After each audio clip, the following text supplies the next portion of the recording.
ബംഗാൾ ഉൾക്കടലിൽ ന്യൂനമർദ്ദം രൂപപ്പെട്ടു. വടക്കു പടിഞ്ഞാറൻ ബംഗാൾ ഉൾക്കടലിലും അതിനോട് ചേർന്നുള്ള പശ്ചിമ ബംഗാൾ വടക്കൻ ഒഡീഷ തീരത്തിന് മുകളിലാണ് പുതിയ ന്യൂനമർദ്ദം രൂപപ്പെട്ടത്. വരുന്ന 3 ദിവസത്തിനുള്ളിൽ ഈ ന്യൂനമർദ്ദം ശക്തി പ്രാപിക്കും. തെക്കു പടിഞ്ഞാറൻ രാജസ്ഥാനും സമീപ പ്രദേശങ്ങൾക്കും മുകളിലായി നിലവിലുണ്ടായിരുന്ന ന്യൂനമർദ്ദം അതേ മേഖലയിൽ തന്നെ തുടരുന്നു. കേരളത്തിൽ ഒറ്റപ്പെട്ട അതിശക്തമായ മഴയ്ക്കും സാധ്യത. ജൂലൈ 27-ാം തീയതി എറണാകുളം, തൃശൂർ, മലപ്പുറം, കോഴിക്കോട്, കണ്ണൂർ, കാസർഗോഡ് ജില്ലകളിൽ കാലാവസ്ഥാ വകുപ്പ് യെല്ലോ അലർട്ട് പ്രഖ്യാപിച്ചു. ജൂലൈ 28-ാം തീയതി പത്തനംതിട്ട, കോട്ടയം, എറണാകുളം, കോഴിക്കോട്, കണ്ണൂർ, കാസർഗോഡ് ജില്ലകളിലും കാലാവസ്ഥാ വകുപ്പ് യെല്ലോ അലർട്ട് പ്രഖ്യാപിച്ചു.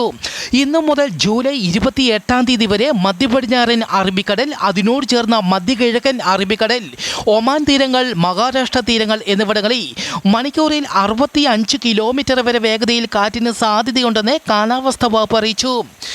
ആസാമിലുണ്ടായ പ്രളയത്തിൽ 61 പേർ മരിച്ചു. 9 ജില്ലകളിലായി 7 ലക്ഷം പേരെ പ്രളയം ബാധിച്ചു. സംസ്ഥാനത്തെ 856 ഗ്രാമങ്ങൾ വെള്ളത്തിനടിയിലാണ്.